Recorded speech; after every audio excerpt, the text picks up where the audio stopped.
Assalamualaikum warahmatullahi wabarakatuh. Alhamdulillahirabbil alamin. Wa bihi nasta'inu ala umuri dunya waddin, wassalatu wassalamu ala asrafil anbiya'i wal mursalin. Sayyidina wa maulana Muhammadin wa ala alihi wa sahbihi ajma'in. Qala Allah Ta'ala fi kitabihil karim, a'udzu billahi minasyaitonir rajim. Bismillahirrahmanirrahim.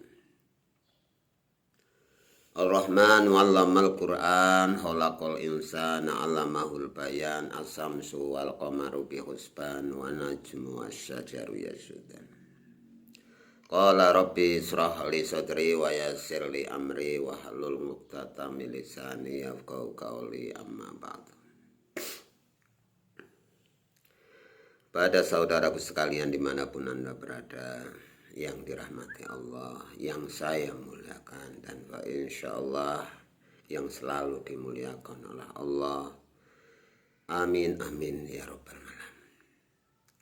Semoga Allah menghilangkan kesusahan, penderitaan, kepahitan hidup, kebodohan, kehinaan yang ada pada saudara-saudaraku sekalian, diganti dengan hidup yang sakinah, mawaddah warahmah, dalam ketenangan dan taat kepada Allah, taat kepada Rasulullah. Amin ya rabbal alamin. Di sini saya berharap dan mohon kepada Allah supaya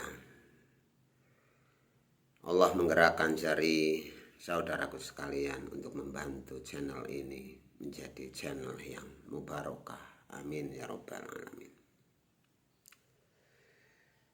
Di sini saya akan mengupas pertanyaan dari saudara-saudaraku, yang dimana banyak orang bertanya, apakah bom bunuh diri itu diperbolehkan? Apakah Ustadz Abdus Somad juga memperbolehkan bom bunuh diri? Mari kita kupas bersama di sini, semoga kita tidak salah paham dan menjadikan ummatan wahidatan, umat yang satu, umat yang bisa menjadikan kita semua menjadi ahli jannah atau ahli surganya Allah. Amin ya rabbal alamin. Mari kita buka bersama sebelum membahas Islam radikal atau bom bunuh diri. Bismillahirrahmanirrahim. Innamal mu'minuna ikhwatun wa aslihu ma baina akhwaitukum wattaqullaha la'allakum turhamun.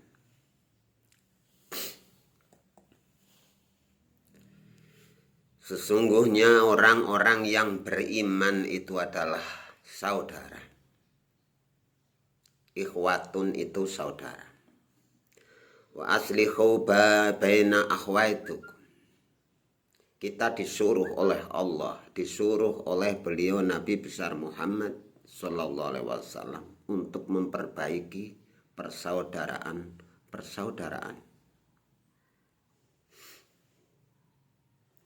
Supaya apa?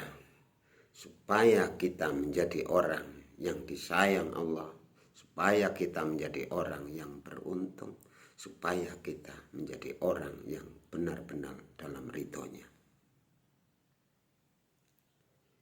Dan apakah beliau Kanjeng Nabi itu memberi contoh untuk memerangi orang kafir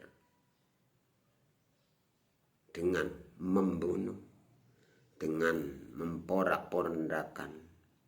Apakah bom bunuh diri itu dikatakan jihad fi sabilillah? Mari kita buka bersama. Beliau Rasulullah sallallahu alaihi wasallam berpesan di zaman akhir itu ada perang yang melebihi pahalanya dari perang saya yang paling besar, yaitu perang Uhud. Perang Badar itu melebihi pahalanya. zaman akhir nanti. Perang apakah itu? Yaitu kita merangi hawa nafsu kita sendiri. Bukan kita membuat rakitan bom, ngebom orang Kristen, non-Islam, bahkan orang Islam itu juga banyak yang mati. Betapa besar dosanya orang yang membuat kerusakan. Mana dalilnya? Innallaha la yuhibbul mufsidin. Allah itu tidak suka sekali kepada orang yang berbuat kerusakan. Bahwasanya pembunuh diri atau membunuh orang kafir dengan sengaja itu tidak ada contoh sedikit pun dari Rasulullah Sallallahu Alaihi Wasallam. Beliau Rasulullah tidak akan maju perang kalau belum mengancam nyawanya. Beliau Rasulullah menghadapi orang kafir itu sendiri, itu hanya dengan lintalah. Mana dalilnya? Fabima rahmati minallahu lintalahum law kunta fawzan hulidul qalbi lan fatu minal khawli. Nabi Muhammad sallallahu alaihi wasallam diperintah oleh Allah, kamu bisa lemah lembut kepada mereka ya Muhammad. Karena seandainya engkau bersifat keras, kasar, maka mereka tidak mau ikut denganmu ya Muhammad. Balik mereka akan kabur dan pergi darimu. Jadi contoh dari Rasulullah untuk dakwah berjuang untuk Islam itu dengan lemah lembut, yaitu lintalahum. Tidak dengan rakitan pun. Dengan lemah lembut itulah orang-orang yang tidak mau beriman akhirnya ikut kepada Rasulullah. Karena dengan kedamaian, kebaikan. Apabila waktu itu Rasulullah pakai bom, pakai suatu ilmu apa, beliau Nabi itu dekat dengan Allah. Apapun akan dikabulkan. Mungkin Islam tidak sampai sekarang ini. Karena untuk iman pada Allah, waktu zaman Rasulullah itu sangat sulit. Karena zamannya zaman jahiliyah, zaman orang kafir. Contoh Rasulullah pernah mau dibunuh oleh Suraqah. Yang pertama, siapa yang akan menolongmu ya Muhammad? Kau di sini sendiri tanpa siapapun, kata Suraqah. Beliau Rasulullah menjawab, Allah. Sehingga kuda yang ditumpanginya itu kakinya belosok ke tanah dan pedangnya terlempar dan diambilkannya pedang itu sendiri dan ditolongnya kuda sehingga tidak terbelok atau terbelosok di tanah, padahal tanah itu tanah tandus. Kenapa kaki kuda bisa masuk ke tanah dan tidak bisa berjalan kuda itu? Telah ditolong, Suraqah belum menyerah lagi, mau membunuh lagi. Engkau di sini, siapa yang mau menolongmu ya Muhammad? Pedang ini sudah di atas kepalamu. Kata beliau Nabi, Allah. Terus pedangnya terlempar, kudanya terbelosok lagi dan sampai 3 kali. Disitulah cerita di mana Rasulullah dengan lemah lembut, dengan bijaknya menghadapi kaum kafir, kaum Quraisy, kaum yang tidak beriman dengan lemah lembut. Apalagi kita di zaman sekarang ini rata-rata manusia itu sudah beriman. Entah yang beragama Kristen, entah yang beragama Hindu, Buddha, Katolik, Konghucu. 5 agama itu sendiri semua mengajarkan kebaikan dan mereka semua beriman dengan keyakinan mereka masing-masing lakum dinukum waliyadin. Kenapa kita harus mengganggu mereka? Mereka juga tidak mengganggu kita. Toh Allah sendirilah nanti yang akan memberi hidayah kepada hati mereka.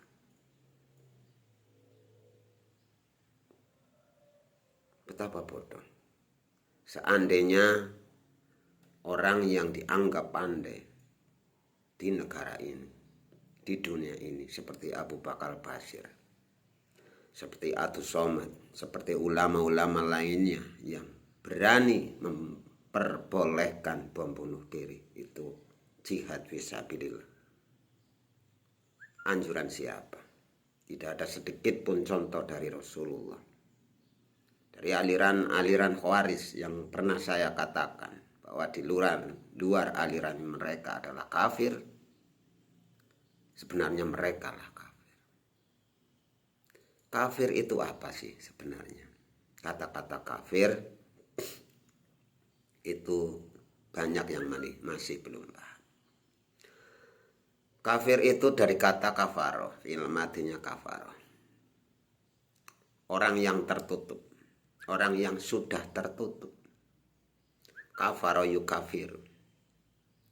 Kafaroh itu maknanya tertutup. Jikalau orang Islam itu sendiri tertutup dengan keyakinan,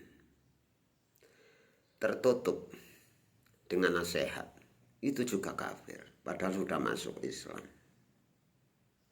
Hati tertutup, pikiran tertutup. Orang yang tertutup itu bisa menjadi emosi tinggi, menjadi morak-marik hidupnya karena kafir, karena tertutup. Jadi kafir itu bukan harus di luar Islam. Orang Islam itu juga banyak yang kafir. Orang Islam itu juga banyak yang belum sadar. Sadar dengan sesadar-sadarnya. Sadar dengan sebaik-baiknya sadar. Karena udhulu fi silmi kafah, Allah memerintahkan kepada kita semua adalah, wahai golongan dari orang-orang yang saya jadikan, kata Allah, udhulu, masuklah kalian semua bisilmi, di dalam agama Islam, kafatan, dengan keseluruhan. Apakah kita sudah masuk Islam dengan keseluruhan? Kita semua ini orang beriman, dan kita ini semua adalah bersaudara. Kenapa kita harus mengaku atau merasa suci sendiri, merasa benar sendiri, merasa kuat sendiri? Sadarkah di dalam hati kita itu banyak penyakit-penyakit yang menutupi jiwaan kita, sehingga Allah mengunci hati kita karena penyakit-penyakit hati yang tidak lekas dibuat. Khatamallahu ala qulubihim wa ala sam'ihim wa ala absarihim. Khatamallah, maka Allah mengunci, fi qulubihim, di dalam hatinya, wa ala absarihim, dan di pendengarannya, wa ala absarihim wa ala sam'ihim wa ala absarihim. Pendengaran kita itu dikunci, mata kita itu sehingga Allah mengunci, hati kita dikunci. Bagaimana hidup kita tidak gelap gulita karena semua kezaliman, kesalahan kita semua yang tidak menyadarinya. Kita semua itu bodoh. Kita semua itu harus selalu belajar dan belajar. Masih banyak kekurangan yang harus kita benahi, yang harus kita pelajari sehingga kita mengerti akan amaliyah, cara beribadah. Tidak dipandang orang pandai di mana-mana pakai jubah, pakai serban, pakai pakaian seperti Habib, seperti waliullah, tapi ternyata hatinya busuk. Kalau masalah jubah, masalah serban, Abu Jahal, Abu Lahab waktu itu juga pakai jubah, pakai serban. Maka ketahuilah firman Allah yang berbunyi, wa inna lisayatina aduwwum mubin. Inna lisayatina aduwwum mubin. Sungguhnya setan-setan itu musuh yang jelas. Kalimah lisayatina aduwwum mubin, setan itu musuh yang jelas, sudah berarti itu banyak setan-setan di depan mata kita. Setan sedang mencuri, setan yang sedang menggunjing orang, setan yang sedang saling membenci, saling mengumbar hawa, setan sorbanan, setan sholat, setan jubahan, itu banyak sekali setan. Inna lillahi sayatina, sesungguhnya setan itu musuh yang jelas. Orang yang melakukan keburukan itu tidak berbeda dengan setan, karena jelas kita pandang itu. Aduun, musuh, mubinun, yang jelas. Bahasa Jawanya itu pertelo. Jangan susah-susah melihat setan itu di dekat kita, itu banyak sekali. Orang yang membicarakan kejelekan tetangga, orang yang menggunjing orang, itu lagi jadi setan. Orang yang suka menyemooh, orang yang suka menyalahkan, orang yang ngebom bunuh diri, itu rajanya setan. Itu ulama-ulama kok menghalalkan, menganjurkan bunuh diri. Itu bukan lagi manusia, itu Fir'aun, itu bukan lagi orang kafir lagi itu. Kenapa? Mereka itu paham lintalahum, paham kalau orang mukmin itu saudara. Kalau dia merasa mengaku Islam dan lama sudah belajar Islam, kok menghalalkan? Dia itu rajanya setan, bukan manusia lagi. Disitulah kita harus memperbaiki diri. Di mana suatu yang dianggap kita baik, suatu ulama yang kita pandang ulama itu pandai, pintar, kalau sesuatunya mengerti, belum tentu dia ulama. Karena ulama itu ada dua, ulama usoleh wa ulama usul. Bahkan beliau Nabi besar Muhammad sallallahu alaihi wasallam berpesan kepada kita, wailul li ummati min ulama isu. Rusaknya umat saya di zaman akhir itu karena ulah-ulahnya ulama-ulama yang buruk. Itu merusak, tidak membangun. Takutlah salatal ngalimi, dengan rusaknya ulama-ulama. Wa inna salatahu, karena rusaknya ulama-ulama itu sendiri, itu kibu finar, akan saya masukkan di dalam api neraka. Berarti orang yang mengikuti ulama yang buruk akan masuk juga ikut di dalam api jahanam atau api neraka. Jadi hati-hatilah.